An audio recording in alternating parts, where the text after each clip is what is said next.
This is a meeting of the Parks and Recreation Committee of Community Board 2, Brooklyn. We've been called to order and we're being recorded for the purpose both of transparency and for permanent public access on the CB2 YouTube archive.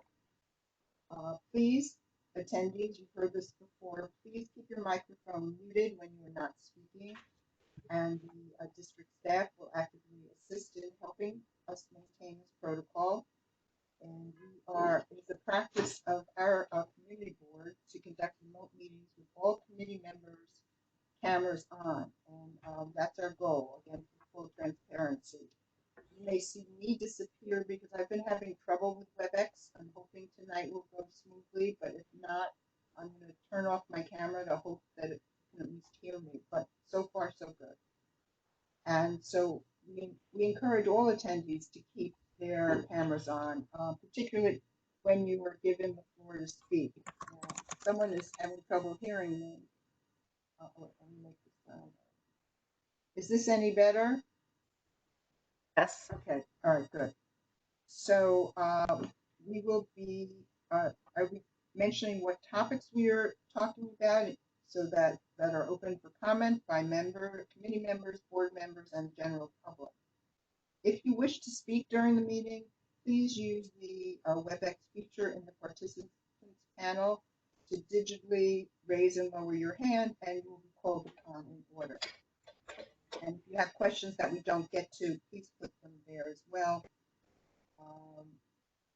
Now, if you or anyone you know has difficulty because of ADA issues in accessing this meeting, please call the district office, contact them, and we will make the necessary accommodations. We're going to start, I don't think I mentioned, I'm Barbara Zoller-Glinger. I'm co-chair of the committee, and we're going to do a roll call of the committee members. First, my co-chair. I can't hear you. Oh, you have to unmute yourself when you speak. I'm here. Andrew Lostowetsky. Okay, and if your name begins with a C, your first name, can you go next? Carolyn, could you unmute yourself and introduce yourself?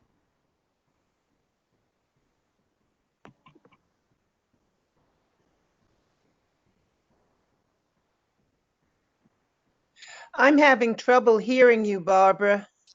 I'm sorry. I think a lot of people are. I am too. Well, I'm glad somebody else is speaking up because I thought it was just me.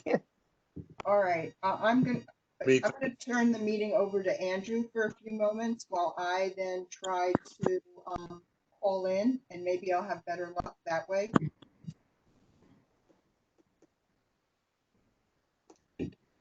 Andrew, can you go forward with the roll call? Yeah, but okay, continue with the roll call. I think Dwight, you're next. I'm here. Okay. Who's after the D? I'm sorry, I didn't hear you, Andrew. Anybody after a D? Carol? We skipped you. Introduce yourself. Carol?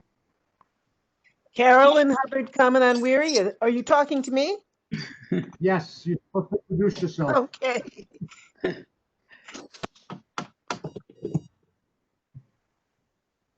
Going on to next. Who's next here? This is Jennifer Melby, member of the committee. Next. Suzanne Quint, member of the committee and the board. Great. Anybody next? Lenny? Okay, now I hear people. Yeah, Lenny Levington, public member. Thank you. Anybody else from the committee? That's everyone. That's everyone? Okay. Anybody here from guests now that want to introduce themselves? Any guests not in the committee but present at the meeting? Okay. Introduce yourself. Renee Scotland, Friends of Commodore Barry Park. Thank you. I'm Rebecca Faulkner from Playground NYC. Great. Anybody else? All right, Leonie, can people hear me now?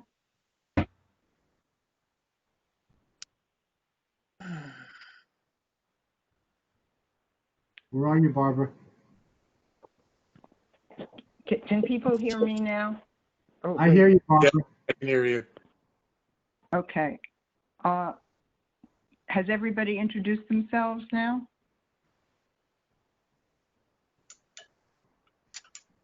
Yes, Barbara. Okay, thank you. All right, we're going to continue. And I hope this works now. All right, thank you again for handling that. Can I have a motion to approve the agenda? So moved. Second. Andrew, a second. Thank you, Dwight. Everyone in favor? Okay. Thank you. All right, we're going to move on to our presentation for this evening. I'm so delighted. We were originally going to have this presentation quite a few months ago, and unexpected things intervened. I'm delighted to welcome Rebecca Faulkner, who's the Executive Director of Playground NYC. And it's a nonprofit organization that works together, creating special events, playground type situations and related things, working with children and getting involved. And they're very big on recycled, using recycled materials, and I'm sure Rebecca will tell you about it and some other events that they might like to do in conjunction with our district. She's also here with the co-founder and head play worker, and maybe he'll get a chance to explain what exactly that means. Yoni Kulai, is it? So yeah. Rebecca, we're turning the floor over to you. Thank you so much, Barbara. Thank you for having us, everyone. We're really thrilled to meet you all and to be here. Yoni, I don't know if you can hear us now. Can we hear you? Do you hear me? We can hear you. I'm not sure we can see you. Can everybody else hear Yoni as well? I hope so. Okay, great. So we have some slides to share with you. We're going to tell you a bit more about who we are and what we do. And as Barbara mentioned, we first contacted each other quite some months ago. So I'm very glad, even in such unprecedented times, to be able to present to you all and share a little bit more of who we are. So let's go to the first slide, please. Sorry, the next slide on. Thank you. Thank you. Okay, so we are Playground NYC, and we are a non-profit organization advocating for young people's rights. We provide play worker-run environments. We will explain what that means. And these environments encourage risk-taking through self-directed play, all other concepts that we will explain. And the main way we do this is we work with communities across New York City to establish their own neighborhood playgrounds and play initiatives and activities. We work in schools, we work in community centers, and we also operate the Yard, which is an adventure playground you may have heard of on Governor's Island. We've been out there for 4 years now. We have a very large, wonderful space stocked with loose parts, materials, and tools, and all sorts of fantastic fun for kids to create and build themselves. And we do all of this in New York City because we feel, and this is more so now than ever, that places to play and imagine and create are essential for children's healthy development and well-being. So the next slide, please.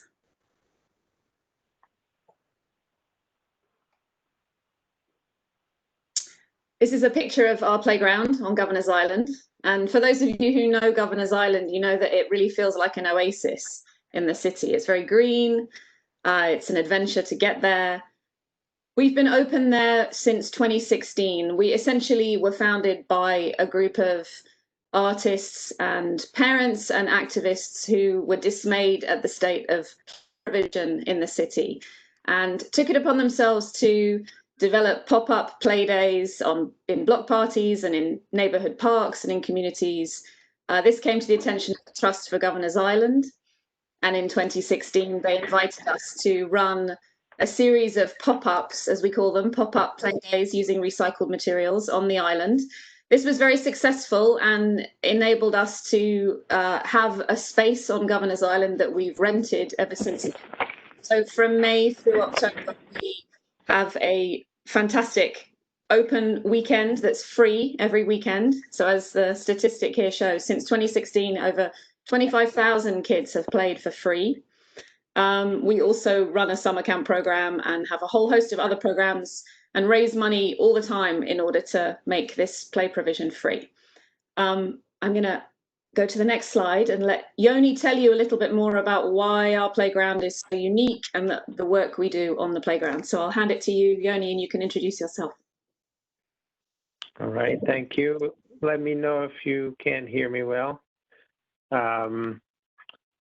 So I stumbled across this concept and joined Eve and Alex, who were the first two to kind of head this in New York City. The concept of adventure playgrounds has been around since the 1940s, and New York City actually had adventure playgrounds back in the 70s. In these playgrounds, we are, saying, centered on the children. That's our focus, and we are focused on letting them direct their play, which, if you think a little bit about how the lives of kids are these days, most of the time they're being told what to do, when to do, where, how, what not to do.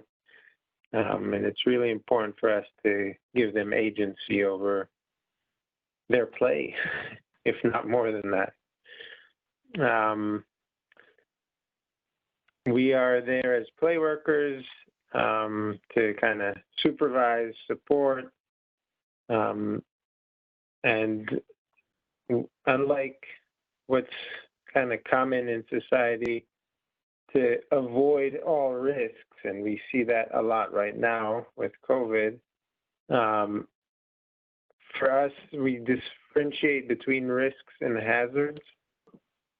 And risks are things that people can understand and can figure out whether they want to interact with or not. And it's important to learn how to manage the risks that you encounter in life, whereas hazards are things you're unaware of. So we eliminate the hazards on the playground, but we allow for risks, which at the playground include physical stuff like using tools as we see here, having access to heights, but also socially, emotionally, we let the children be in charge of the interactions. We step in if need be, but we're not so quick to jump in and be the judges for you did this or you did that, which are so common on normal playgrounds. Maybe we can pass to the next slide. As Rebecca mentioned, we have our summer programming, which this year we were lined up to do 11 weeks of summer camp. We ended up doing 6 of them.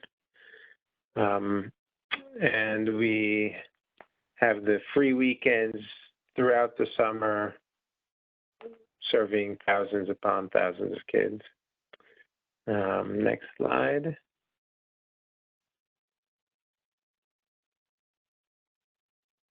And our year-round programming is the weekends that we have in the spring and fall, just like we do in the summer, but then also the public school field trips that come to us while schools are in session. We've started doing some after-school programming also.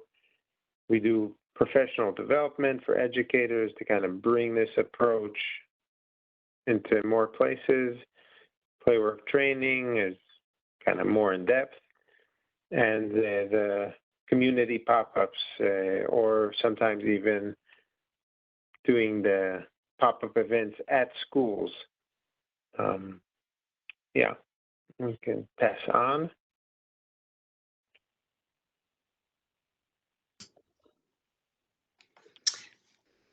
So what does this mean for Community Board 2? What does this mean for the city? As Yoni has explained a little bit more about how our spaces are unique, I wanted to just speak to that a little bit and let you know, one of the things that we prioritize is creating a space for all children to play and to explore. And not just at the yard, but at our pop-up play days, we really invite children to take ownership of their space. So one of the things that Barbara and I have talked about is the possibility of running some community pop-ups for your community board. So this essentially, we do this throughout the year. It's been more challenging in COVID times, but we've still managed to do it, particularly with the prevalence of open streets, which we know will continue. A pop-up in a neighborhood looks like our staff coming with wonderful recycled materials, and we work with the community to find recycled materials, often cardboard boxes and other fun loose parts, and creating and providing a space for them to play and use materials as they wish.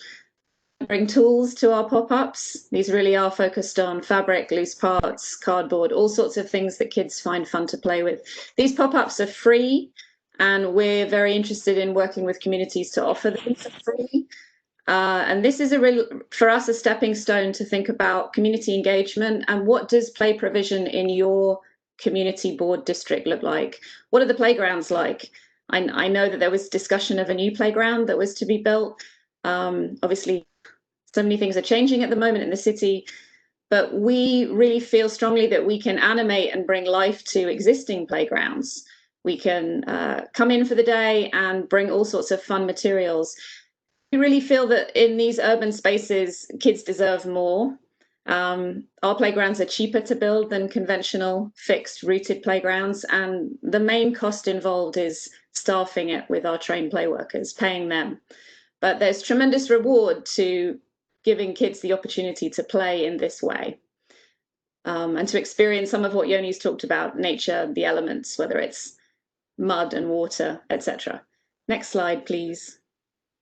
I'll just jump in quickly and say that by paying the staff rather than construction companies, we're keeping the funds in the community. Right. Yes, absolutely.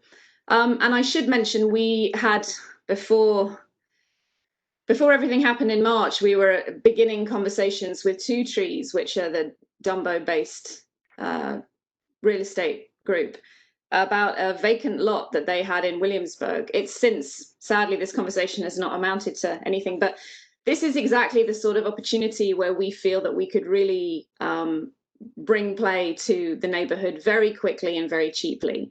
And Two Trees had certainly been interested. In terms of animating public space, we've worked in public parks, obviously, when we began, in storefronts, in schoolyards, and now on open streets. And they're all really great places to bring self-directed play with loose parts. And as this slide shows, we can create pop-ups in communities quickly and really listen to what the kids want and also listen to what families need. And so we would really love the opportunity, if it makes sense for Community Board, to think about something for the spring. And this would look like a pop-up, a series of pop-up events that we would bring to you. We would fundraise to make that possible, so there wasn't a cost to your community. And then to take it from there and to see what play provision at the end of 2020 in our city looks like for kids, because we know it's inadequate and we know that so many kids need more. Next slide, please. I'll let Yoni take this one. Yeah, so as Rebecca mentioned, we're seeing what's happening all over the world and in the city with the major restrictions on everyone's lives. But specifically, our focus on kids. This picture here is from a pop-up event we did yesterday up in Harlem. And what we've also heard from the kids who have come out for our summer camp this year and for our after-school programming that we started in the fall is just basically kids who have spent months cooped inside on a computer all day, be it school or playing video games, and that's kind of it. And that it's been so important for them to come out and play physically, interact with other kids. Something that we do in Playwork is not just think about risk assessment, but we talk about risk-benefit assessment. And it's important to remember that any action that we take has an impact in all kinds of directions. And it's just been shown how much the risk is smaller when we're talking about outside events as far as COVID. So it is just really good to have the option for the kids to come out and play rather than out of the fear of people getting sick and dying, which is real, but kind of overreacting to some extent and restricting everything and not thinking about the long-term consequences of those actions, which are also major and not, if we just look at the immediate saving of lives and reducing risk and forget about the impact that it has down the road, then we're doing a disservice for ourselves. And that's what we found. We've had no issues of kids getting sick. We check everyone's temperature, ask all the questions if they've been exposed and whatnot.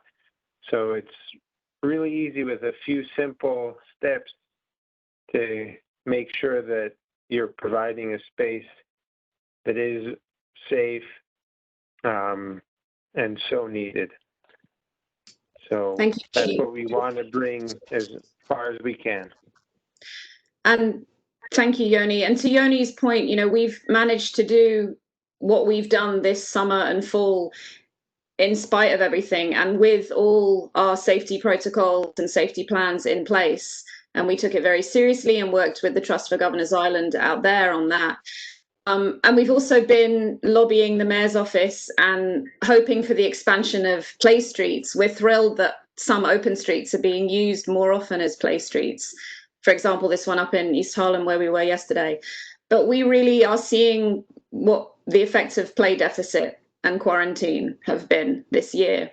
And as Yoni mentioned, we've heard from the kids, we've also heard from the families what it's meant to be able to come outside again and to have spaces like this that have popped up in unexpected places and provided additional play provision and support. So as we come to the end of our presentation, really this is our opportunity to provide more equitable, free play for New York City's kids. And Playground NYC, that's what we hope to do. We would very much like to continue a conversation with your community board about how this would be possible in a safe way in the spring. If we go to the next slide, I can just share our contact details for all of you to have. So that's our email and our website. And I can send you I'll put my email address in the chat. And just so that you know, this is a little tiny list because we've had such a truncated year, but we have managed to get to Jerome Park in the Bronx, yesterday to Pleasant Avenue, last weekend to Long Island City. We've been in Brooklyn Bridge Park. This is a short list because it's been a terrible year, but we intend to do far more of this next year. And, with your support, we'd love to share more of this with you and with your community. So I know we've probably gone over our time, but if you have questions for Yoni and I now or at a later date, we'll just follow your lead. But thank you, everybody, for learning more about us and the work we do. Thank you. Thank you so much, Rebecca and Yoni. First, do we have any questions from the committee members? All right. Go ahead. Dwight, you had a question? No, I thought I heard somebody else. No, I think it's an interesting program. Looking at the playground website and trying to better understand the whole concept of sort of the bringing the materials. It's you mentioned, Rebecca, the use of cardboard and boxes we saw in one of those last few slides for the kids to play in. On the on your website, though, it looks a lot more not complicated, but more intense, more involved. That is to say, it's more than just cardboard stuff. It seems like it's found materials of a lot of different sort of stuff.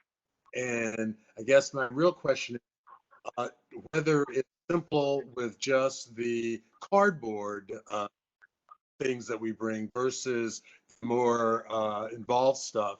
Who brings that? I mean, is that the play worker, or is this the committee? And I'm thinking now more the notion of you're putting together special pop-up events in neighborhoods and in the play streets. Who brings the materials and who decides what kind of stuff you bring? I mean, I love the concept, and but I'm trying to understand organizationally how all that works. Sure. I'll speak briefly, and I'll also let Yoni speak to this. Thank you for that. So what you see on our website is our kind of flagship playground. So that's taken longer to build, and we use. Yeah, it's a big space. We have big stuff. We have wood. We have all sorts of movable loose parts. Most of that comes from Materials for the Arts in Long Island City. So we shop there for donated materials. People also bring materials to us all the time. We also do some wonderful scavenging around the city for things. But that's a far bigger space that we've developed over years with our pop-ups that we do across the city.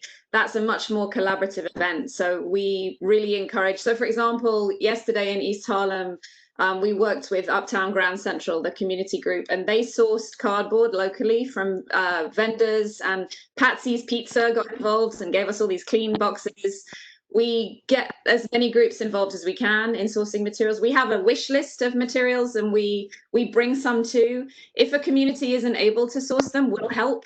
We certainly will support them in doing that. And we love dress up, we love fabric, we love all sorts of fun things like that. So we can bring it if you don't have it. That's the kind of short answer. Yoni, I don't know if you want to add more to that. Maybe I'll just briefly add that, it's the approach that we bring is the most important, but then it's important to have materials to engage the children and give them control over things. We can give lists. Nothing is mandatory. We can bring things ourselves. I can say that generally speaking, we do notice that pop-up events with kind of softer materials, cardboard and fabric, tend to draw on younger children, whereas our bigger playground can be more enticing for older kids. Not only, but they sometimes feel like it's not for them when they see the just cardboard and whatever. Great. Well, thank you. Yeah, no, it's very interesting. And I guess the only other thing is one final question. When the process for organizing one of the pop-ups, let's assume we're bring one of these spring events that you've suggested, Rebecca. What would be the process for us to go through? Designating a space, do we work with community organization? It's really up to you. We'd have we'd begin a series of conversations with you about what you need, about the spaces that you're looking at. Outdoor spaces, obviously, that's the focus right now. Mm-hmm. We can work we're very flexible. We can work pretty much everywhere. We would really, the goal is to have a community-wide dialogue about what play provision looks like and what you all feel like you need. We don't want to just show up, but we can if you're looking for a one-off event. But really, the goal for this is to think about a series of pop-up play events and maybe identify a more or semi-permanent space, outdoor space. There's only one adventure playground in New York right now, and it's not in a borough that's accessible. It's on an island. So the goal would be to have more. Okay, so then it would be more like, I'm from the Borum Hill Association, so it would be more like working with the Borum Hill Association. We've got a couple of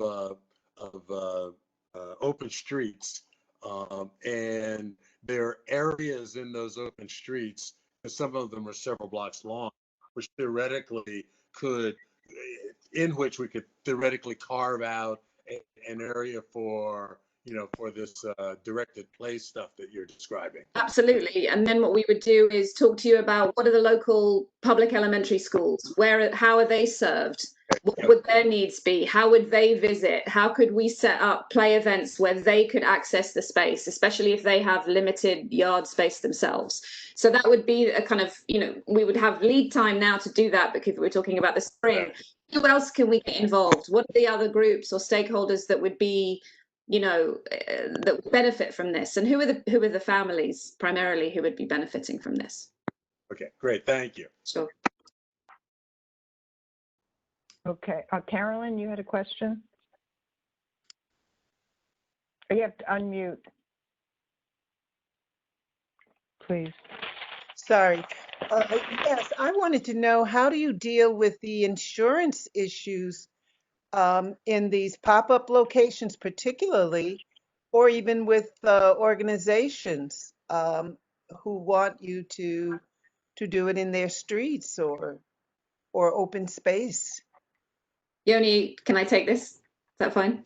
Sure. We're always asked about insurance because people see tools and height and they think, how do you get insurance coverage for that? We have general liability insurance that covers us on Governor's Island and off the island. We can walk around with kids and do all sorts of things. When we do an event with a community group, we name them they have a certificate of insurance. They're an additional insured, so they're added to our insurance, to our general liability insurance. We've never had an issue with any accident or injury anywhere, whether it's on Governor's Island or off Governor's Island.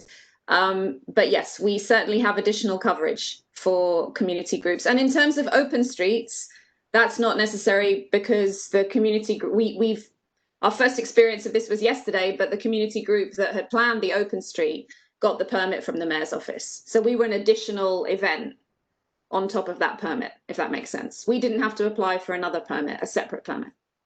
I hope that answers your question.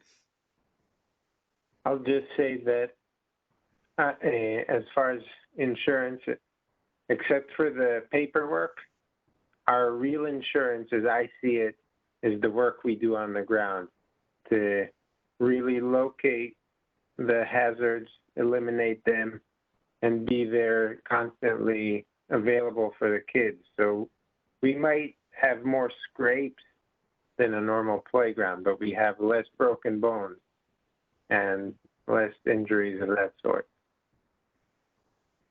Thank you. Suzanne?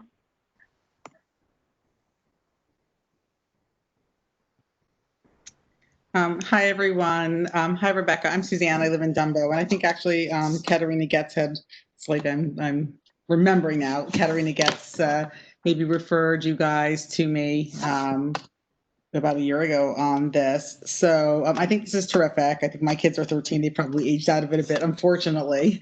But I think this is really great. So really just an idea that I think, maybe has been discussed, which would be potentially in Bridge Park 2, behind the F train on York Street, before the construction starts there. And what I'm thinking about is Bridge Park 2 bridges between the housing developments on one side and the Dumbo community on the other side. So it might be nice to think about, and there are ideas about doing a friends group that brings those community together.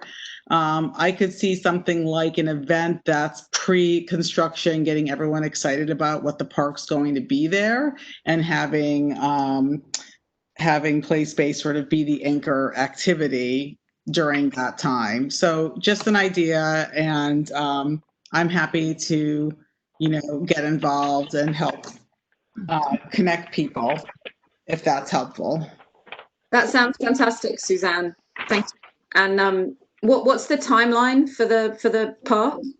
Well, the last update that we had was that construction is starting in spring 2021, whatever that means. I'm sure it means May, not March, or perhaps later. So, obviously there, would need to be permitting and in coordination with the Parks Department, but, my thinking would be sometime in the spring before construction starts. Well, we would love that, and certainly if that's the best location, but we'd also be willing to run these wherever it makes sense, and who knows, maybe there's space for a smaller adventure playground within this wonderful new park. Well, this one is planned. So I think this one would be a one-off. But yes, I think other people may have different ideas of things could be more. Thank you. Barbara, can I chime in on this? Since Suzanne mentioned, Andrew, and then I know Rebecca needs to leave, so we want to move along a little faster. in a similar vein as Bridge Park 2, maybe even more closer, is Commodore Barry Park. Right. I don't know their timeframe for the construction, but that community is like right behind three major housing projects. And Commodore Barry Park is a gigantic park that the kids in that neighborhood are not getting any use of that park right now. They also will have some construction, but I do not know the timing of it. The nice part there is that possibly 2022. Right now it's 2022. Okay, so we still have some time on that. But there are two other places that could contribute to help some financing, and that might be Wegmans or the Brooklyn Navy Yard itself, Right. with materials and whatever. Maybe even food for the kids that are out there. So think about that, Rebecca. There is a friend of Common Barry Park to work with as well. They would need sort of like a little kick in the seat to get the head started with the kids. That sounds fantastic, and that location would make a lot of sense. We'd just be very curious to be put in touch with the right people to kick that off. But this is fantastic to hear from you where you think would be, good potential locations for initially for pop-ups. There is a whole nice, beautiful green park there, but there's a whole sort of an asphalt field that's absolutely not used, and kids don't have anything to do with it. But it would be, it would be very commendable to bring the kids out there with some activities, because they don't have it. They have a gigantic park, but nothing of a program to give them a little bit more of an incentive to come out and use it.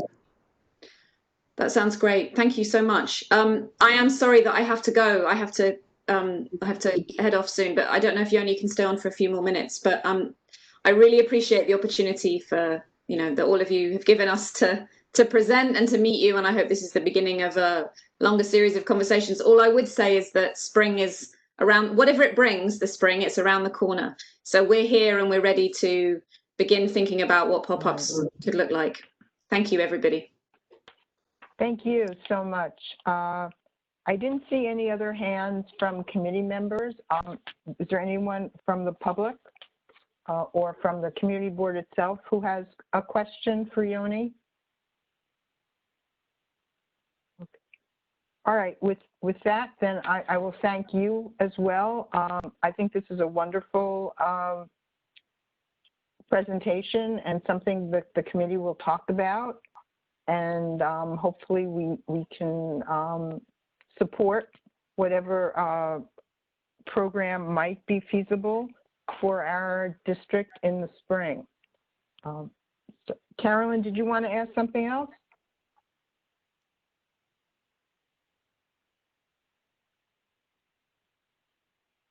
Okay, you're still muted. Thank you. It's fine. Thank you. Oh, okay. All right. Thanks. All right. So, Yoni, you're welcome to stay, or if you need to leave, that's fine too. And again, we look forward to further discussion on this. All right. Thank you so much for having us. Okay. So we're going to move on to our next topic, which is a discussion about garbage removal. Or the potential of that. I know over the summer and even right at the beginning of the summer, a number of our committee members brought up the topic of garbage in the parks, particularly at this time, the garbage situation seemed worse than it has been. And I think we haven't really talked about it recently, but I don't know how people feel, if there's been any improvement or things are just as bad or getting worse. And I will tell you that, maintenance hours have been reduced considerably by the Parks Department. And things may get worse before they get better. So we have,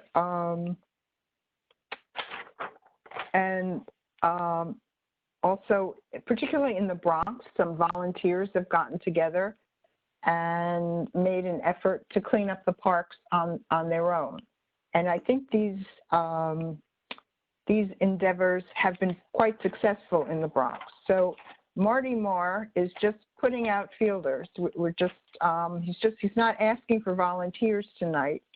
He just wants, although I already said I would volunteer a couple of hours if it's not too cold out on an upcoming weekend, just sort of brainstorming if people, do you think it would be a good idea? Would you or people you know be willing to volunteer a couple of hours to stand in a park or a playground with garbage bags and give them out to people? I guess, people who've been eating or have had, a number of people getting together. What do you think about sort of a proactive citizen volunteer corps, as small or as big as it might be, spending a bit of time volunteering to carry out this? Lenny, I know this would be of interest. This is a topic that interests you quite a bit. Well, I just got an idea. In Fort Greene Park, there are stations. I don't know exactly how many because I don't have a dog, but there are stations where you just come and you take a doggy bag and use it out of a dispenser. And why not have larger garbage bags for people to take, use, and then take their refuse with them? Here's I don't know how to word it properly to make it that inviting, but I'm sure people can come up with brainstorm good ideas there. I think that could be one good idea. Well, that certainly sounds like it would make a good pilot project if there could be some fund, if the parks could fund, the dispensers. So I think it's a good idea. Suzanne, you have a suggestion? Well, I just wanted to weigh in and say that 100% yes. I know people are interested in doing this. Three examples, off the top of my head. Brooklyn Bridge Park, we had community cleanups all in the late summer. Last week, a community group got together and cleaned up a traffic plaza in my neighborhood. And I heard from some organizers at Cadman last month that they were trying to get community cleanups going in Cadman. So 100% people want to do this. And I actually think it's incumbent on parks to really facilitate this, because I think people care about their parks. and understand what's going on in the city. I think they do want to take an active role. I just want to share something that some organizers at Cadman shared with me on the topic as information. I haven't had the opportunity to vet this at all, but they were saying that they were trying to get some community cleanups going in Cadman. And it was very challenging in September to get permits cleared, to get, we want to get like some, I guess there's kits that you can get with those grabbers and things like that. And it just was very bureaucratic and onerous to get things cleared. And so I guess I would go a step further just to say if people want to do it, and parks should really think out of the box to figure out how to empower people and break through any bureaucracy to make it happen. I've seen people cleaning up in Cadman Plaza, as you mentioned, Suzanne, and then but I also was wondering that. So were they organized to where did they drop their, sort of load up their garbage at the end? Because, the idea is to clear it up and then clean it out. And so is that part of the permit that they have to get, or? Yeah, I'm not Well, sure. I think the idea behind this idea that's been brought to us for discussion is that people would take their garbage with them when they left. And this would help facilitate, in theory, help facilitate that. Well, That's a little different. yeah. That's I have like the thought bubble with the question mark in that above my head. I mean, there are they started the campaign, right, with the signage. I read that in some newsletter citywide, with the signage encouraging people to, I don't know, Take their garbage. Yes, right. So that's, I think very obvious and good. To me, this would be sort of the next step. This would be community groups coming together for organized cleanups on a regular basis. With the way. What's being proposed right now is not so much a cleanup group, but handing out bags so people take responsibility for their own garbage. Barbara, can I chime in on that a little bit? Yeah, sure. This is that park, but there was a similar project. Stations cleaned up, and MTA started with let's take the garbage cans out of the subway stations, and that'll entice people to take out the garbage that they have with them. After a year's time, that didn't work. I mean, you might find a handful of people that will take out their garbage with them out to the street, but hundreds of people going through the park, it's not going to happen. We might like to think about it, but it's just a once in a lifetime chance that somebody is going to, we're going to be giving out trash cans and taking hours to distribute them, and people, in the first pass will do it, and then it's over. The initiative is gone. So I think Parks has to think about it a little better. And the only place where something like that will really work is where they really have friends of a park organization or a conservancy, like Fort Greene Park, or the one in Cadman Park, where I think Toba is well in control of that. But just to do it haphazardly, and a few of us volunteers come out for 2 or 3 hours a week, it's not going to work. It's be nice for that.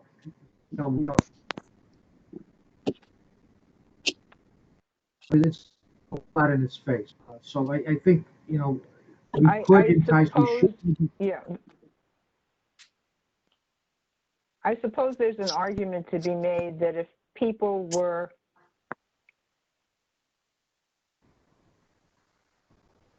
I lost you, Barbie. All right, Andrew, I think we lost your sound, your audio.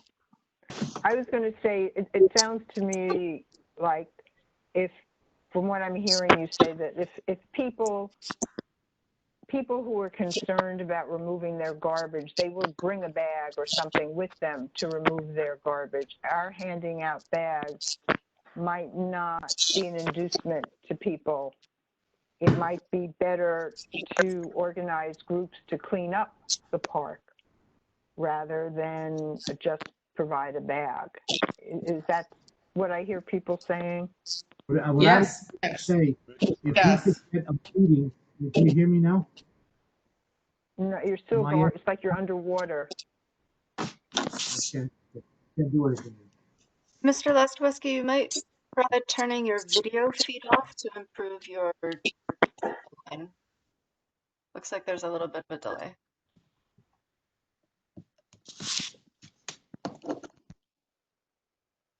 I stopped the video. Did that help? It did. Yes. I think it Okay. did. Okay. I would maybe suggest that, in a future meeting, we could get some of the active community groups that are friends of parks or conservancies, and work that idea with them, that in the parks where we do have already people that are interested in the well-being of a given park, to expand that even more. But to do it haphazardly, like we'll send ourselves to go over to a park for 1 or 2 Saturdays to be around to give out trash bags. It's a nice effort, we're gonna do something, but after that, it's back to the drawing board. But if we're talking about garbage, I'll permit myself something for Taya to take back to the office to mention it to Carol Ann, because she's into this rat population very much so. In the last couple of months, as I was walking from my apartment to Fort Greene Park, I would see a trail of dead rats on Willoughby Avenue close to the park. So evidently, something is killing them. They're eating obviously some kind of poison there in the park, possibly, but they're there because they then flee the park and die on Willoughby Avenue. That's all I had to contribute to rats and garbage in Fort Greene. Andrew, where on Willoughby? Is that above the park going east? That's on Willoughby Avenue, just after you leave Fort Greene Park. Yeah, but Willoughby goes on both sides. So is that I'm talking about Willoughby Avenue. Willoughby Avenue starts at the exit of the park. Washington Park and Willoughby Avenue, at that place. Okay, thank you. I'm not doing a census of the dying rats, but on the occasions that I've been walking to the park in that general vicinity, there's been, for a few weekends that I've been there, a trail of dead rats. What happens to them? I don't know. I guess sanitation picks them up eventually. I don't know. I don't hang around to watch. Mhm. Thank you, Andrew. I'll make sure that Caroline adds that to the growing pile of rat complaints at the office. Barbara, Oh, I just gosh. wanted to mention in relation to the friends groups, when we were discussing this in the office, one thing that we just wanted to mention to the committee is what about those parks that don't have friends groups? We have 15 Right. parks in our district, and I think only 7 have friends groups. Mhm. 7 seems more than I thought. 15. No, they have, well, I was going to discuss this in my chair's report, but I had a suggestion. Maybe I'll keep that for a moment. Well, this is something Andrew was discussing. Suzanne, you wanted to say something? Well, yeah, 2 things. So first of all, I just think it's a little weird to hand out bags when we're just reigniting the plastic bag ban too. That's true. Even though I think they are allowed for garbage, but it sends a bit of a mixed message. And I don't know. I think that I actually think that it could work beyond friends groups, because I know in my community through the neighborhood organization, as long as there's some kind of a neighborhood organization or a neighborhood Facebook group, etc., I'm confident that people would sign on to clean up any park in this area on a regular basis. They may not want to be, part of a friends group and sort of identify as part of a whole organization and board, but people sort of like to get up on a Sunday and feel like they're doing something an hour or two and clean. So I think it doesn't have to have organized friends group. I think as long as the community has some form of organization or community mechanism. communication mechanism rather. Okay. All right. Got an idea for that. Lenny? Yeah, is my mic open? Yeah, Yes. yeah, okay. There are a lot of schools in the neighborhood. There's high schools, there's Brooklyn Tech, other schools I can't think of offhand. When I was teaching and doing whatever else I did in schools, the better schools used to have community service. The ones that required it were the best schools that I was in. And there are always kids looking to do and get credit for community service, a couple hours a week for a certain amount of weeks or terms. It would be great to get the schools involved and promote this. You can have them going to different parks, Fort Greene Park, other parks in the area. And I think that would be a good idea. Talking to the schools, maybe. Talking to the right people in the schools that would be handling that. And now, You would, this all sounds like it needs organization. It does. So, Suzanne, you wanted to say something? I was going to say that especially now in the time of a Zoom class, this would be something they could do outside of Zoom, and you might have a little more response, whoever's organizing it too. Mm-hmm. So. Yeah. It does require a little bit of organization, but I feel like as, we think about parks for this coming year, I think there's nothing more important to the community than the parks being clean and usable. Yeah. Everything else can wait, but if there's trash everywhere, Yeah. that's like the baseline thing. So if something else has to be on hold so that a resource can be allocated to helping to empower the community, then to me, that would be the right trade-off. So then All right, well, Dwight, were you going to say something? So Jen, from an organizational perspective, I mean, would the notion be, I mean, something that we wanted to take on this this project, a first meeting with the representatives, 7 friends groups, get them on board, meeting with the representatives of the relevant. If you're not speaking, could you please mute yourself because we're getting a lot of feedback? Thank you. That's much better. Go ahead, Dwight. Oh, no, so I think from the organizational perspective and how we would move forward, would that be first meeting with representatives from the 7 friends groups, getting them on board? This is what we're trying to do, and we help find the bags or whatever, but getting them on board and for which areas they would serve, in addition to representatives from the neighborhood associations who we could get on board, presumably to get some of their active folks to go into specific parks, that sort of thing.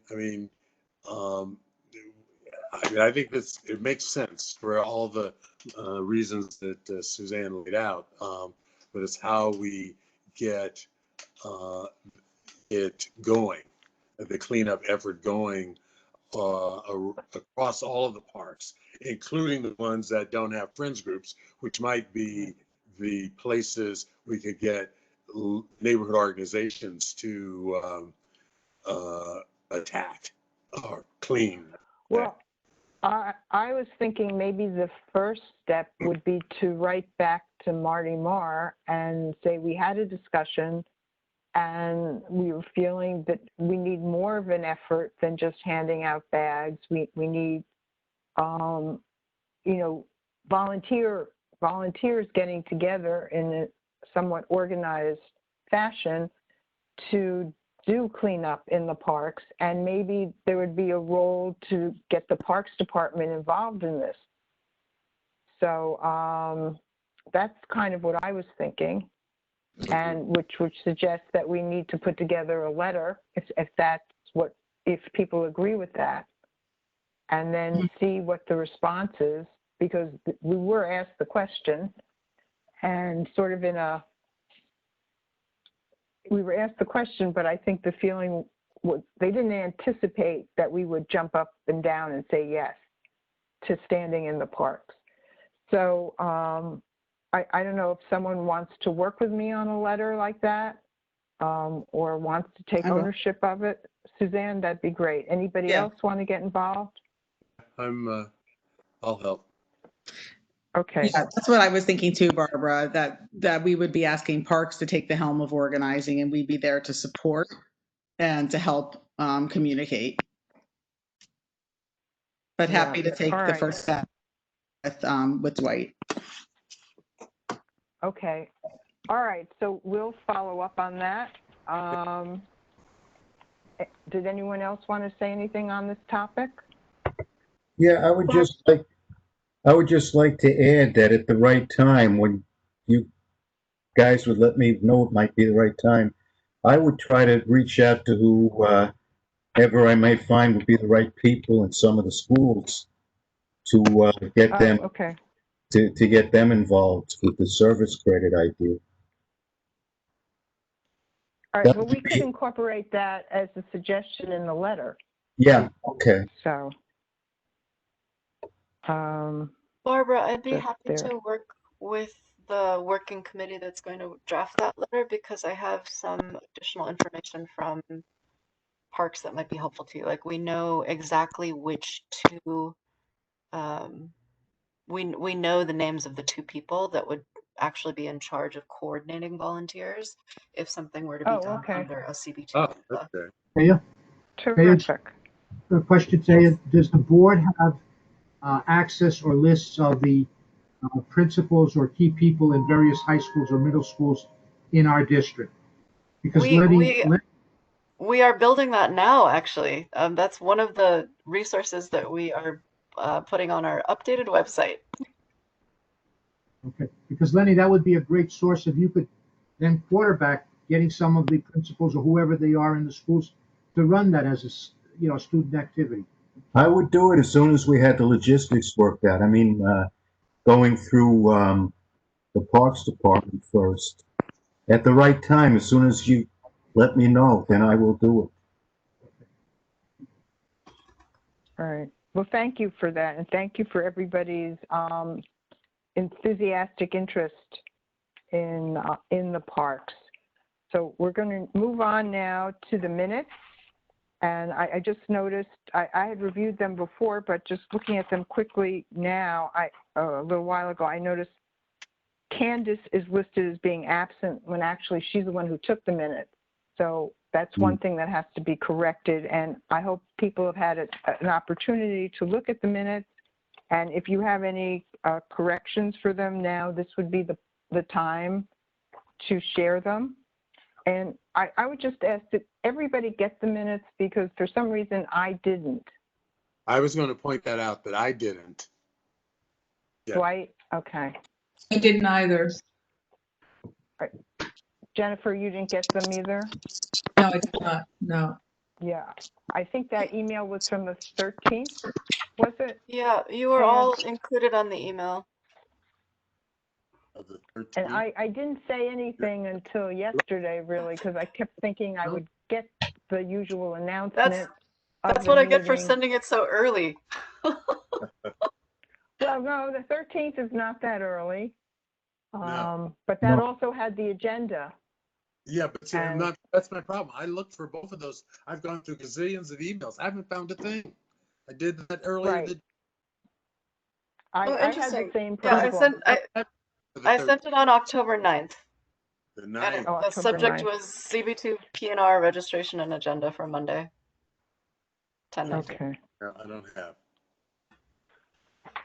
All right, but for next month, I'll be more on the lookout for it, and maybe Taya, you'll let me know when you're going to send it. So I'll be looking for it, and then if you know, others have that problem. All right, so does this mean that some people have not looked at the minutes? Yes. Okay. I just dropped a link to it in the chat. Okay. Now, All right, do you want to take a couple minutes Oh, do it in the chat. and look at it now? And I'll take a sip of water while you're doing that.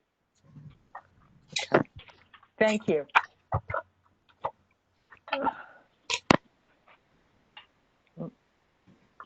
Okay.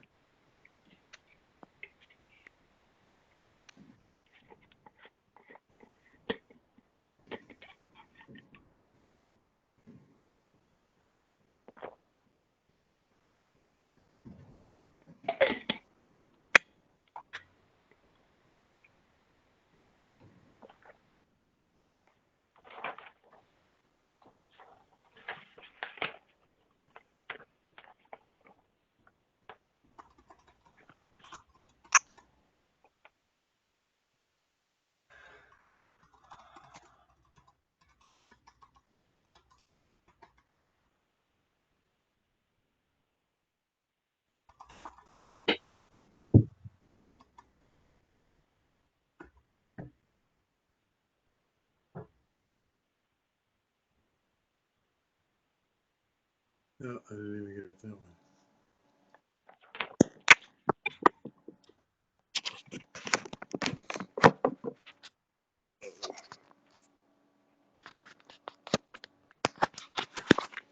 Hmm.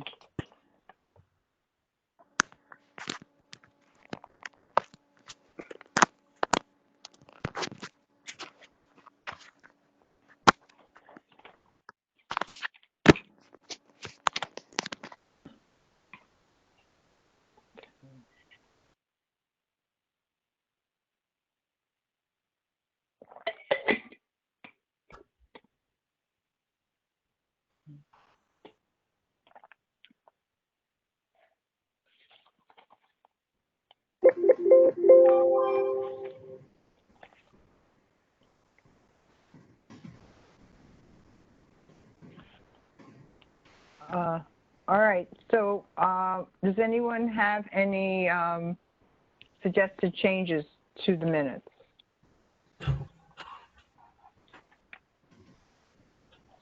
All right, so can I assume then we have a consensus that the minutes are approved as they are? We'll just change the comment about Candace. All right, so thank you for that. Dwight, did you want to say something? You're on mute. Okay. Just saying, my problem had been that I was looking for Taya in the emails as T, not as Mueller, for starters. Oh, Oh. Sorry Okay. about that. Going forward, I will know. All right. Okay, then chairperson's report. I was just looking at these minutes again just now, just to give you an update. Last time I mentioned that there was a suggestion that the borough, no, that that the municipal, there was discussion about the municipal building being renamed for Justice Ginsburg, and that is moving forward. The building is going to be renamed for her. There are actually going to be 2 statues created in her honor. One, I'm trying to remember where it's going to be. I forget. And then that's a local one, so to speak, but the Governor Cuomo has also set up a mission, which includes 2 of her grandchildren and her daughter, and a number of dignitaries, and they're going to also create a statue. I don't know where that one will be. I think the other statue is already, the design for it has already been determined. Then Taya was nice enough during our meeting to put in the capital project status report that we all received back. Hopefully everyone received it back in September when it was sent out to committee members. And because a number of the members, including myself, had asked, could we get an update at a meeting of capital projects? I was told we have to use the Parks Department sparingly to come to our meetings, and we were given this update. So if you have any questions about capital projects and the delays and the status, you can consult this. I was walking about a week or so ago, I was walking past Cadman Plaza Park, and I noticed that some sort of work was going on at the War Memorial. So that is whatever, I don't know if it's which aspect of the, construction is going on there, but I may be walking past there tomorrow morning, and so we'll follow up on that. Then I wanted to remind people, or just brainstorm, if you have any ideas for future meetings, please let Andrew, Taya, and I know about that, or any one of the three of us. We're always looking for ideas. And one of the things I was thinking of, which sort of relates to friends groups in a way as well, is perhaps for the spring, since it's getting cold already, maybe each one of us could sort of adopt a playground or a park and kind of spend some time there, maybe talking to people, seeing what they like about that playground or park and what they'd like to see taking place there. And then maybe we could talk about it and see what we could do to support some efforts to make some meaningful changes in those. So I put that out there for comment, and let me know what you think. And I think, you know, we've been successful in looking at certain localities, but it'd be nice to broaden the scope. Those of you who've been on the committee for a while, I think it was 2 years ago at this point, Marty took us around on a tour of a variety of playgrounds that we hadn't been focusing on, just to let us know. And, you know, a number of them, I think, I don't know if they're 20 or 40 years old and, you know, could use some updating. And, you know, I think the idea, what could we do to help foster or work with any friends group? And so I thought that might be a good idea for the spring. Suzanne is shaking her head yes, which is good. I look for other comments, or if any, Jennifer agrees.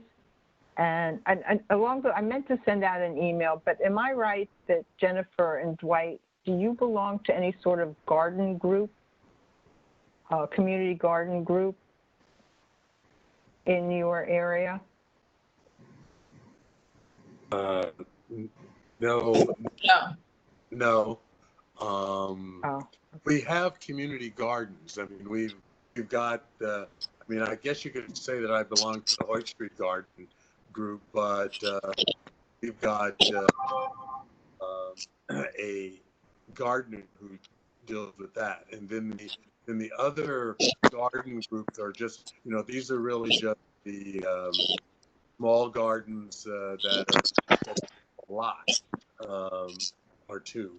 And you've got folks who maintain those, but that's about it. Well, that's good. Jennifer, you're muted. Okay. Is the one on, say something? Is the one on Wyckoff and Bond in our district? Oh yeah. And that Private. Pardon me? It's kind of, well, it's community, but the fellow Dave takes care of it, huh? Right. And Eddie Thiebush, Betty Yes. husband, is very much involved in that as well. Yeah. Oh, okay. I think, isn't Betty also involved in a community garden? And I thought, you mean more specifically than the Bond Wyckoff Garden? I'm not sure which one. She's involved in that one that Jennifer's referencing. Yeah. But I know that in the past we had someone come in and talk to about some organization that involved community gardens. But I was thinking it might be nice for a presentation from, even if it was community board members, some people who are actually directly involved in the community gardens to come in and talk about them. So, Okay. Okay, Yeah. that's fine. We could get some of our neighbor who got the gardens to participate in. so if you know of anyone who falls in that category, or you do, let me know, and that might be a potential meeting going forward.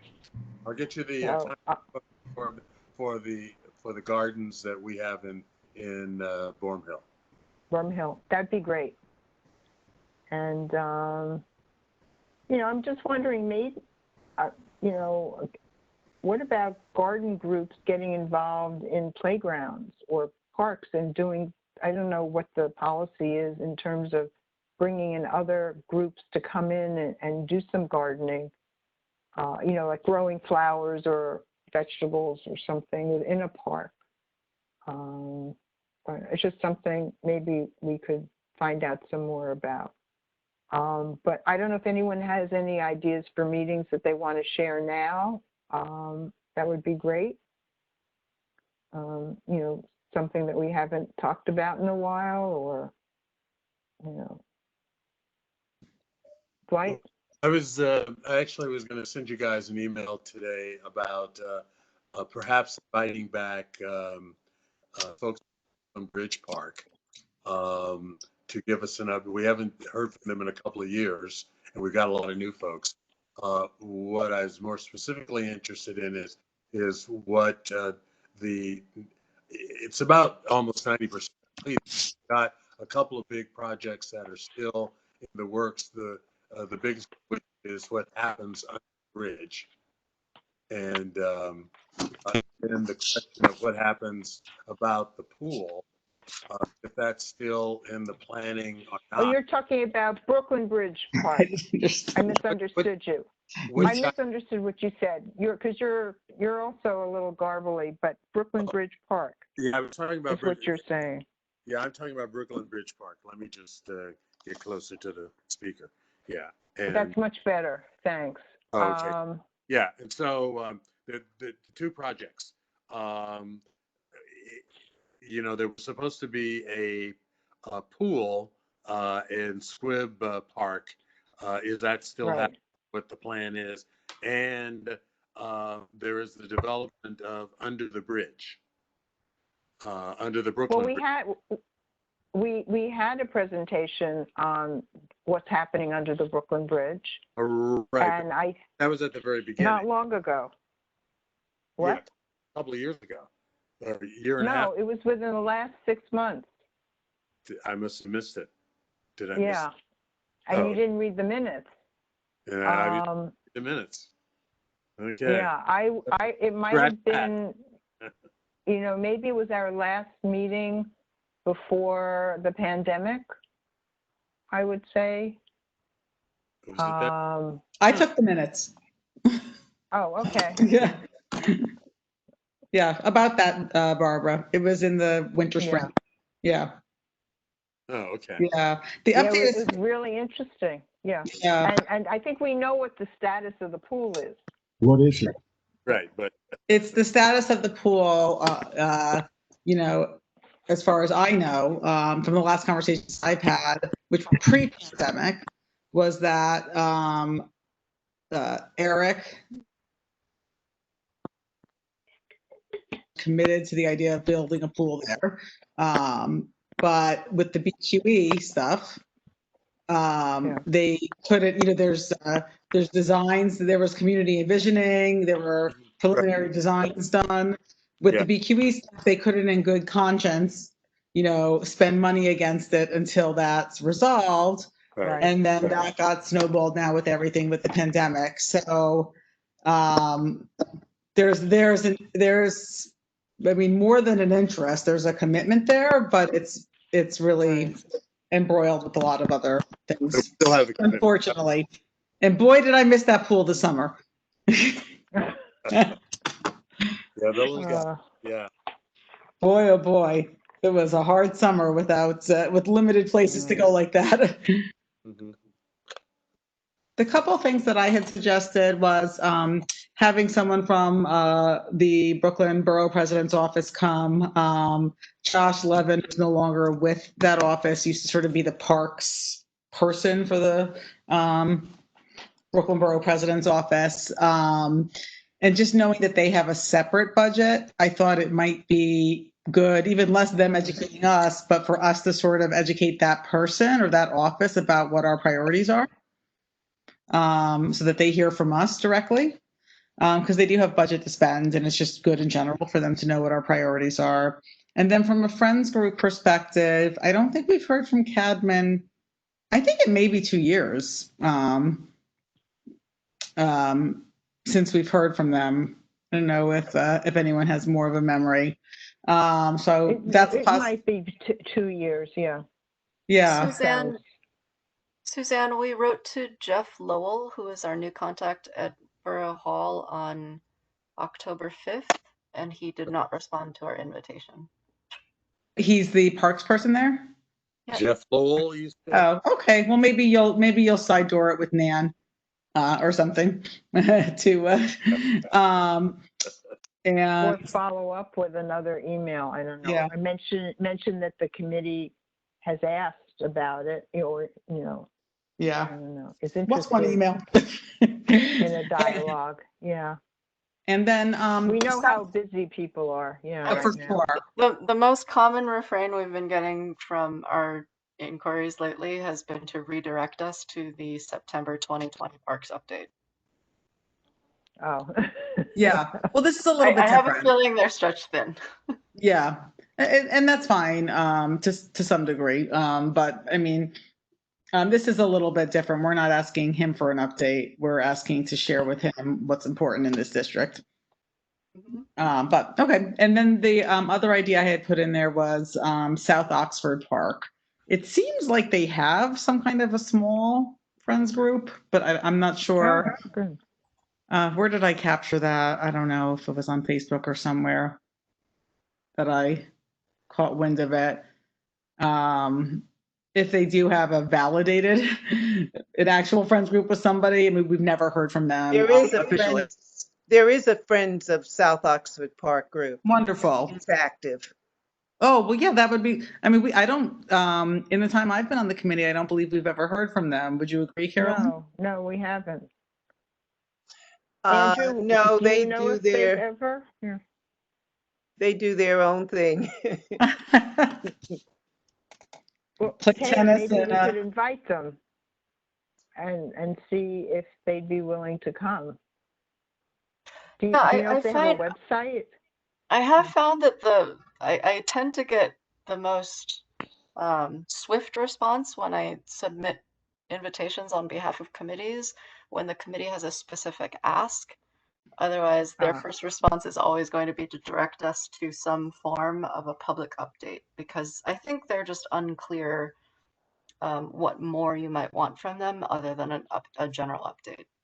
So if there's a specific ask or a specific action that we could invite them to, I think that tends to get people to move faster. So are you talking about South Oxford for the friends group? I would say in general to any organization. So yeah, so for South Oxford, I think my view is that we do these district statement of needs where we're prioritizing projects, and so it's important for us to understand how the community is using that park and what so that we could include items as appropriate. Well, maybe it would be good to have, if they're willing to come in sort of after the first of the year, because then we could tie it into starting up again for the following year's statement. This year's statement is, pretty well taken care of. Yeah. But I think it's a good idea. Also, we'd also like to know what they're, really what they're focusing on in the park and what they've accomplished. I'm not seeing any activity from the Friends of South Oxford Park any more recently than July of 2019, but I do have contact information for them. Yeah, but Carolyn says that she knows they're active. Maybe less so on social, maybe more. Do you know a person there, Carolyn? I was about to ask the same question.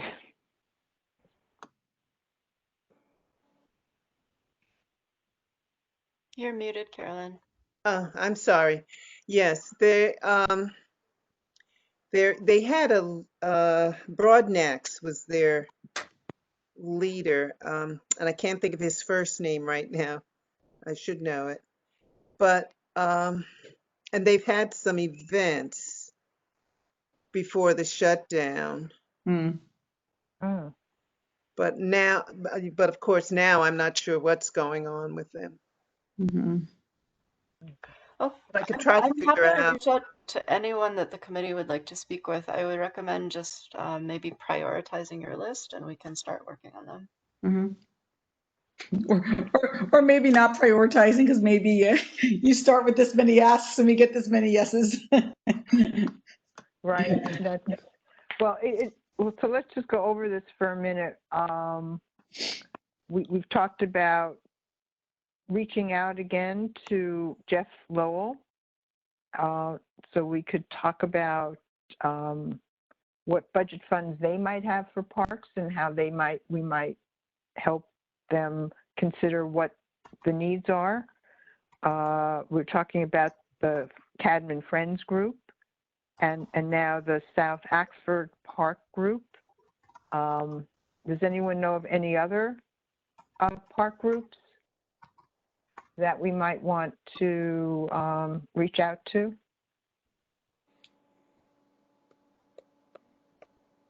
Okay. And so for all for all three, you just want them to come and give a general update. Is that correct? Well, we tried to make it a little more specific. As Suzanne suggested, maybe with both Cadman and South Oxford, that we would ask, talk about what they might need that we might be able to include in our next statement of needs for the district. And also, I think when it comes to a friends group, you also like to hear how it got formed, and what their goals are, and so to help other people who want to form groups have some direction and guidance, and the other thing is, would they be willing to mentor another group? We did have someone on the board who was interested in 16 Sycamore, and I haven't heard from her in a while. And there had been, and that park also raised the issue about the new buildings in the area. And I think I've discussed this, having a variety of amenities. Does that mean those people moving into those buildings who you might think would use a playground would not be interested in it because they would just stay in their building where and not cross the street, so to speak. So I will reach out to her again and see if there's any update. I'm making a note of it. Playground. Because that is a playground that did have a friends group at one point, but it disbanded. Excuse me, and I think before they disbanded, they were able to get some funding from someplace, but I forget where. So we have a variety of things to do, and Taya, after when we meet, maybe we can talk about setting up a time to meet to draft this letter to the Parks Department about garbage collection, or bringing together volunteers.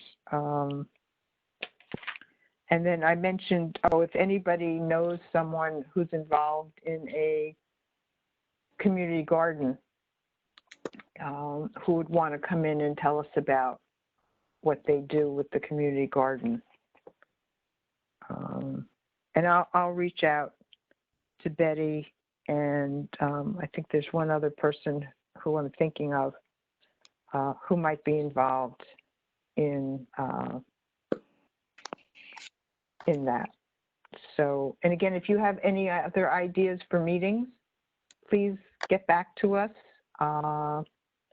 And I don't know if you want to talk briefly as a follow-up about Playground NYC. I think there were a couple of suggestions for where they might do a pop-up playground. And I don't know if anyone has any thoughts they want to share at the moment about this group and the potential. I know when I spoke to Rebecca, she had indicated some interest in doing a pop-up where a public housing project would be involved. So I think something like Commodore Barry would be a good place to do that. I think she might also have been considering at a housing project, and but she did seem open to ideas. So I don't know if anyone has any follow-up comments. No, I think the ball's really in her court. That we're all pretty enthusiastic and supportive. The ball's primarily in her court. I mean, maybe just something. She has all of our contact info, right? Right. Yeah. And Renee, who's the head of the Friends of Commodore Barry, I had reached out to her and to Delancey about this meeting. Oh, I'm going to be in trouble here in a minute, but at least I'm still on the phone. Are you running out of juice? I'm getting a message. So if I disappear, you'll know why. At any rate, so I want to move on now to other business. Is there any other business? Yeah, I had a couple of things I wanted to mention, talk about. Okay. One happens to be the art installation that was in University Place across from City Point. It's not there, it was removed. They took it out this past week or so. And I also know that when you were talking about the statue for Ruth Bader Ginsburg, that second statue I read in the paper was going to be in City Point or at City Point. And okay. I'm kind of wondering if they had that spot in mind in University Place to erect that statue. And that's why they took out this other art installation? I don't know if Is that that's what you're why, thinking? but I do know that they took it out, and I was wondering what they had in mind, whether they were going to put another one up or something Well, like that. usually these public art fund installations are for a specific period of time, usually a year. Okay. So it may be that it's just in the course of things, that it's not there anymore. That's very possible. Yeah. But I'm wondering if there would be another one coming there, and it just may well be that Ruth Bader Ginsburg statue there. But the other thing that I wanted to talk about was going back to the skateboard park and directing kids away from Borough Hall and the monument in Fort Greene Park. I got this idea just walking past the skateboard park again of putting up posters, getting somebody to take some good photos of the people and the kids or whoever in the park and placing them strategically at Borough Hall and up near the monument possibly, saying, hey, this is a great place, use it, this subtle.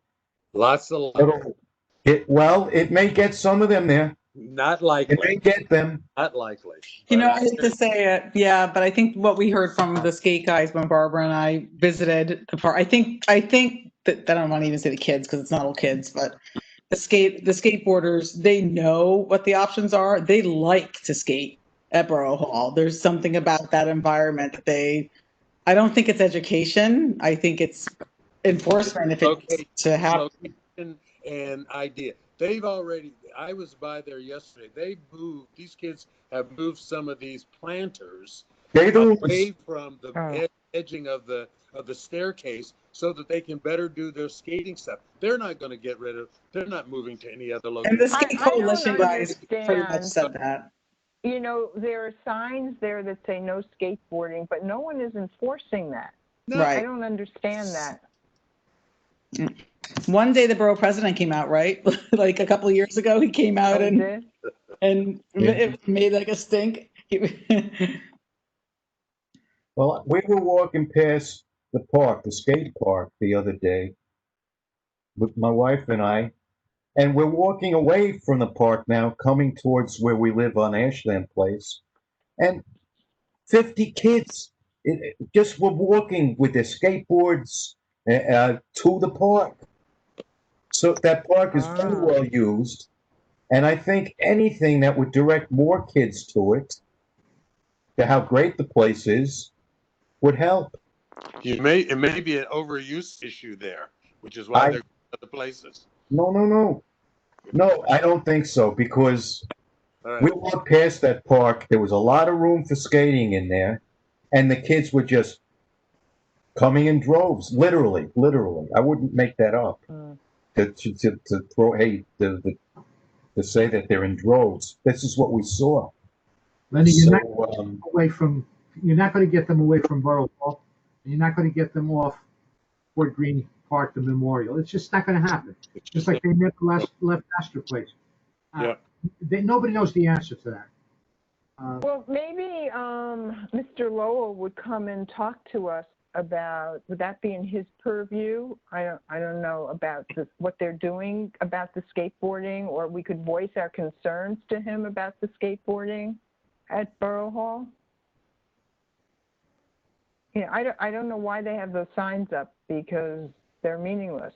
Really, I mean, it's a safety.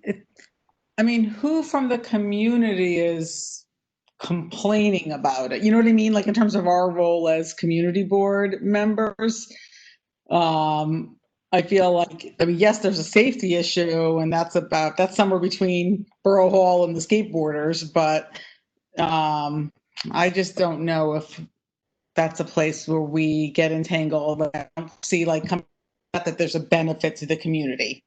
Exactly. I don't think they want to have a confrontation. It's just that simple. Yeah, I think you're right. But I think that's also damaging the steps. They're not concerned. But that's not a parks issue, I don't think. That's not what they're concerned about. And that's where we started this a year or so ago, after they had done the renovation of those steps in the plaza. And then we saw them, and there was a concern that they were ruining the steps. Well, those kids do not care. And if you're not going to have enforcement, at it. Yeah. Well, Taya, maybe you could speak to Rob about this and maybe get some advice as to how we might start, if not address it, at least start a dialogue about it. I'd be happy to ask if Borough Hall has any kind of position on the skater issue. Yeah, because I'm confused. Why are we concerned about this? We're concerned about this because it's ruining the steps of Borough Hall? Right, that's not a parks issue. That's not a parks issue. That's right. All right, well, but it's Columbus Park.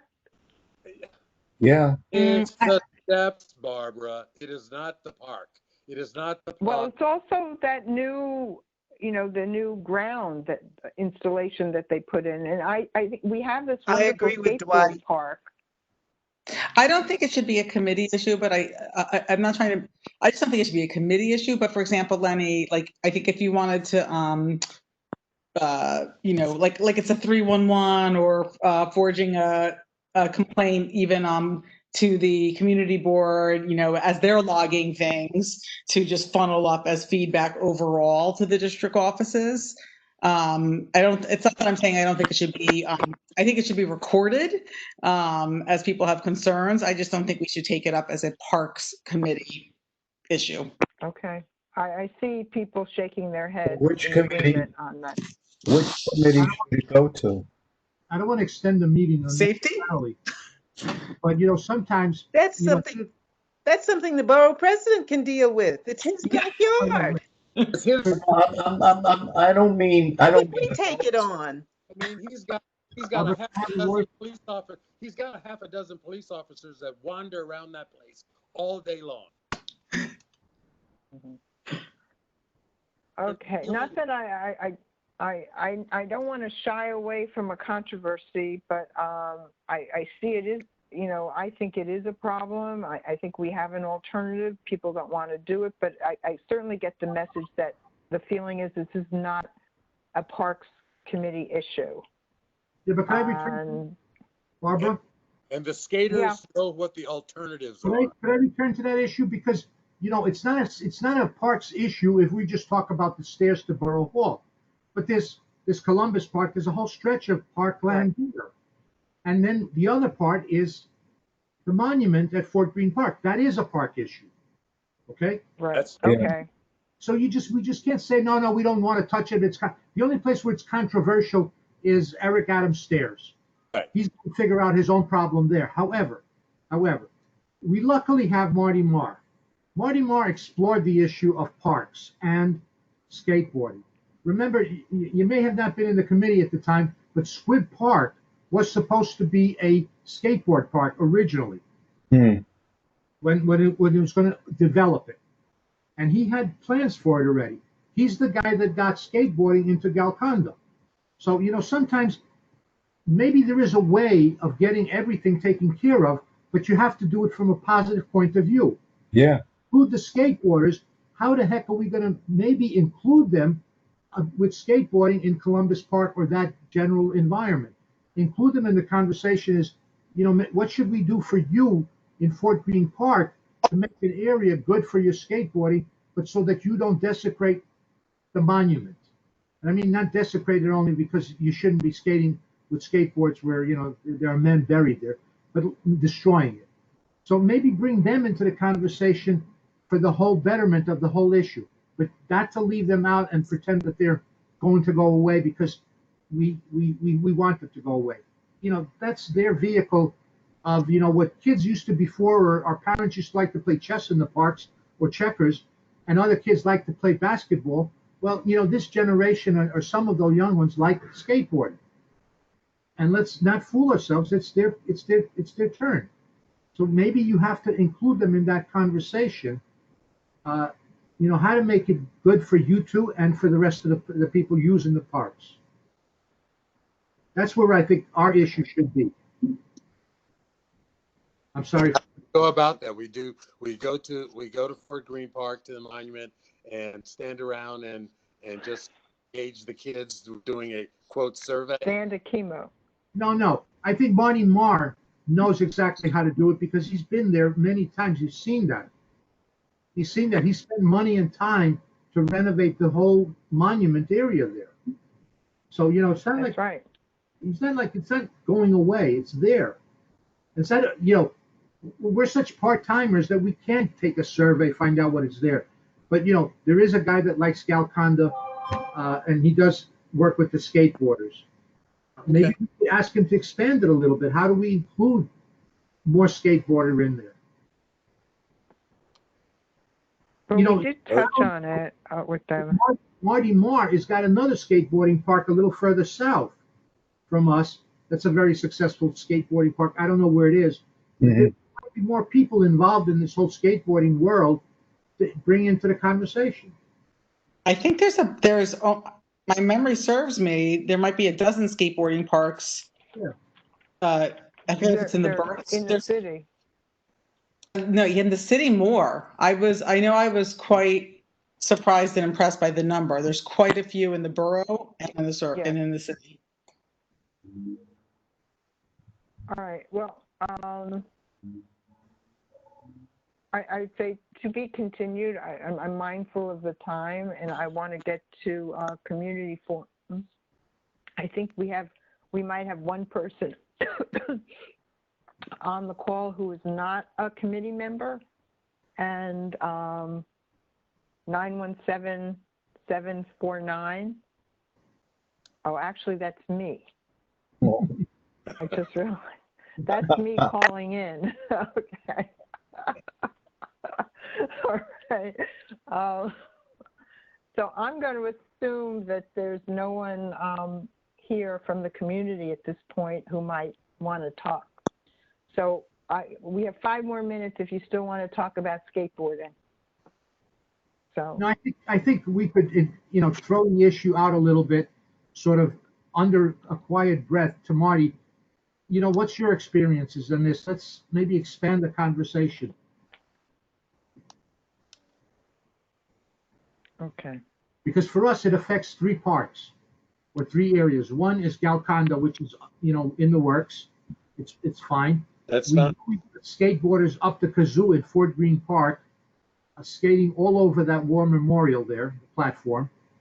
And we do have them in Columbus Park up to and including Eric Adams Stairwell. Yeah. Let me ask you this question, Andrew, and maybe Lenny. Is there some place in Fort Greene where skateboarding is permitted? No, Or- there isn't anything right now. No? No, there isn't anything physically there. But that's not to say that it's not time to start thinking about it, in Plan 2 somewhere. There was always a bunch of families that were asking, and again, this is a different subject matter, but a dog park. And they were talking about, can we find some X number of square feet for a dog run or dog park in Fort Park? And everybody just walked away from the issue. They don't want to hear about it. But if the dogs don't have it, I'm sure the skateboarders don't have it yet.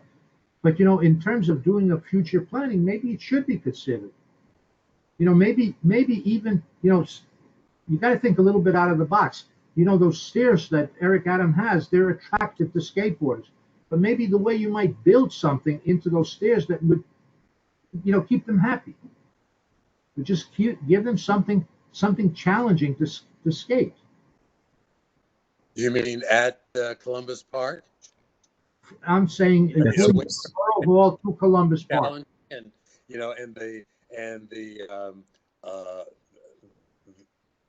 I mean, they'll dump over things, the plastic barriers.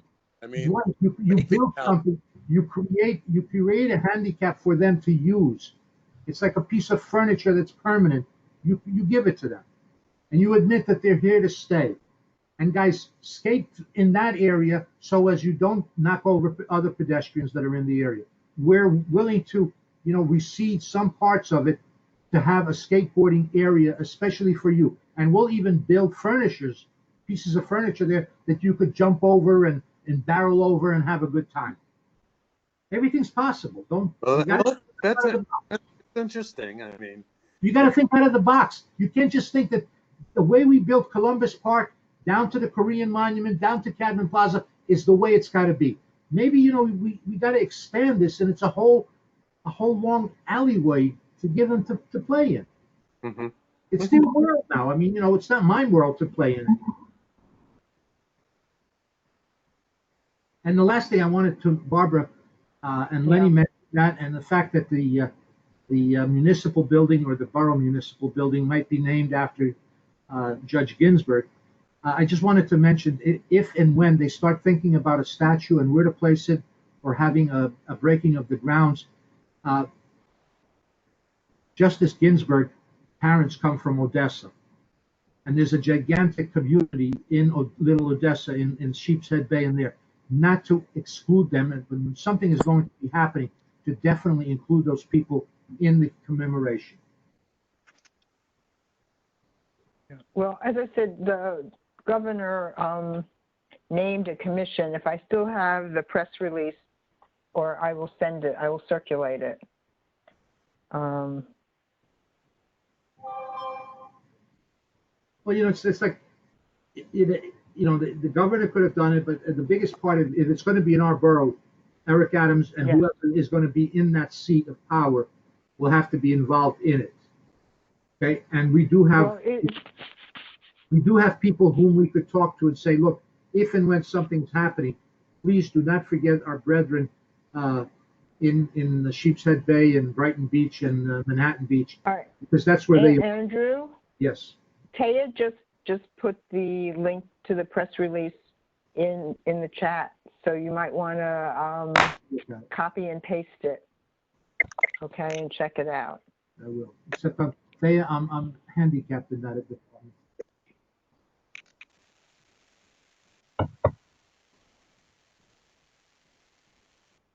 Andrew, I'd be happy to email you that article, Please. just very briefly. Please. I can hang around because I'm Of going the to ask you what I 18 would do. commissioners, 3 are family members of of Ruth Bader, so hopefully that geographic issue is being addressed. I'll email you that article right now, Andrew. I had a person in my reserve unit that came through Flatbush. His name was Frank Bader, and he lived exactly in the area where she lived. I got to put it together if they're related. But she was a Bader. All right, I think on that note, do I have a motion to adjourn? We've had a full agenda here this evening, and I think, Andrew's motion. Motion to Do we adjourn. have someone seconding it? Second. Okay, Carolyn, thank you. All in favor? All right. Okay, I don't see anyone. It looks like everyone's in favor, so no opposed. Thank you, and keep thinking, and we're going to start working on some of these great initiatives that people have suggested tonight. So thank you, and I think that wraps us up. Good night. Good Good night, everyone. Good night. night.